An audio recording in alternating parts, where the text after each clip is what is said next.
2025లో silver 123% returns ఇచ్చింది, gold 70% returns ఇచ్చింది.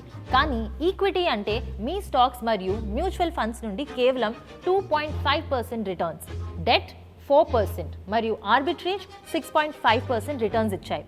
అంటే 2025 విన్నర్స్ సిల్వర్. మరి 2026లో కూడా మీ పోర్ట్ఫోలియో సిల్వర్ హెవీగా ఉంచుతారా? ఒక్కసారి ఈ కథది ఇంకో సైడ్ కూడా చూడండి.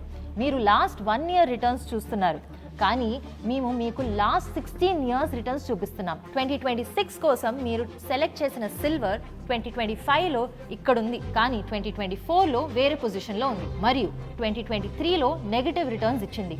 2013 నుండి 2015 సైకిల్ చూడండి. సిల్వర్కి 3 సంవత్సరాలు కంటిన్యూస్ నెగటివ్ రిటర్న్స్ వచ్చాయి. ఇదంతా కాదు, ఈక్విటీ చూడండి. 2017లో టాప్లో ఉంది, నెక్స్ట్ 2 సంవత్సరాలలో బాటమ్కి వెళ్ళింది. డెట్ 2018లో సెకండ్ పొజిషన్లో ఉంది, తర్వాత తగ్గింది.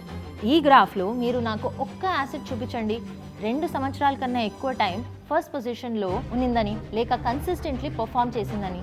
అంటే లాస్ట్ ఇయర్ బాగా రిటర్న్స్ ఇచ్చింది అంటే నెక్స్ట్ ఇయర్ కూడా ఇస్తుందని గ్యారంటీ లేదు. మరి ఏం చేయాలి? నెక్స్ట్ ఇయర్ కోసం ఏ యాసెట్ సెలెక్ట్ చేయాలి? ఇది చాలా కాంప్లికేటెడ్ అనిపిస్తుంది, కానీ అంత కాదు. నేను మీకు ఒక మ్యూచువల్ ఫండ్ గురించి చెప్తాను. ఇది ఈ ప్రాబ్లమ్ని ఒక్కటే ఫండ్లో సాల్వ్ చేస్తుంది. ఈ వీడియోలో అదే డిస్కస్ చేశాం.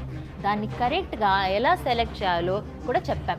తప్పకుండా చూడండి. Mutual fund investments are subject to market risks. Read all scheme related documents carefully.